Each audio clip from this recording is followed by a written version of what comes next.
وہاں تو کھنک پیدا ہوتی ہی ہے. تھوڑی بہت اگر باتیں ہو جائیں، آپس میں رنجشیں ہو جائیں، آپس میں کچھ لڑائی ہو جائے، تو ان تمام چیزوں کو دل میں نہیں رکھنا چاہیے، بلکہ اپنا سینہ مسلمانوں کو کشادہ رکھنا چاہیے. دشمنوں کے لیے اگر رسول کے دل میں جگہ تھی تو مسلمانوں کو بھی اپنے دل میں دشمنوں کے لیے جگہ رکھنی چاہیے. اور وہ دشمن ہمارے کہاں ہیں؟ وہ تو ہمارے بھائی ہیں، اس لیے کہ نبی کریم صلی اللہ علیہ وسلم پوری دنیا کے رسول ہیں، قیامت تک آنے والے تمام لوگوں کے رسول ہیں. اب ہم تو امت اجابت ہیں، اس لیے کہ ہم نے نبی کریم صلی اللہ علیہ وسلم کے اوپر ایمان قبول کر لیا، لیکن یہ بھی نبی کی امت ہے، یہ امت دعوت ہیں، لہذا ہمیں ان کے پاس دعوت پہنچانی ہے.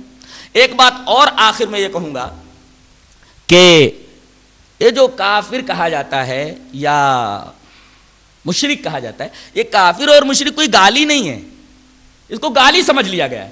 اور یہ گالی کس نے سمجھایا ہے؟ یہ میڈیا نے سمجھایا ہے، یورپ والوں نے سمجھایا ہے، عیسائیوں نے سمجھایا ہے، یہودیوں نے سمجھایا ہے، جن کو اسلام سے دشمنی ہے. اور یہی لوگ ہیں جنہوں نے یہاں ہندوؤں اور مسلموں کو لڑا کر کے اپنا الو سیدھا کیا ہے. ڈیوائیڈ اینڈ رول انہی کا ضابطہ تھا، انہی کا طریقہ تھا. یہ چاہتے ہیں کہ یہاں تمام مذہب کے ماننے والے ایک ساتھ مل کر کے نہ رہیں اور قوم ترقی نہ کرے، ملک ترقی نہ کرے.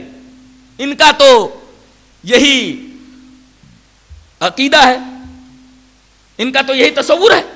وہ نہیں چاہتے کہ کوئی ملک ترقی کرے، بس کچھ نہ کچھ ایسی باتیں پیدا کر دو جس کی وجہ سے لوگ آپس میں لڑتے رہے اور اپنا الو سیدھا ہوتا رہے. لہذا ہمیں عیسائیوں سے بھی ہوشیار رہنا ہے، یہودیوں سے بھی ہوشیار رہنا ہے، اور اس طریقے سے دیش کی تعمیر و ترقی میں ہمیں تمام مذاہب کے ماننے والوں کے ساتھ رہ کر کے شانہ بشانہ ملک کو آگے لے جانا ہے.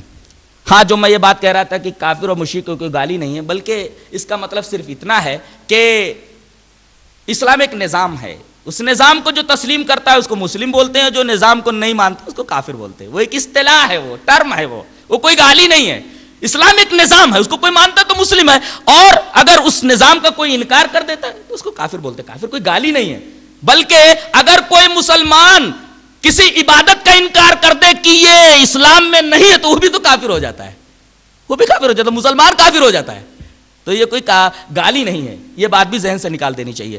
یہ اسلام ورسز ٹیررزم کے اوپر ایک میری علم کے مطابق، میرے بصیرت کے مطابق ایک بحث تھی. اللہ ہمیں نیک عمل اور اچھی سمجھ کی توفیق عطا فرمائے. وآخر دعوانا الحمدللہ رب العالمین.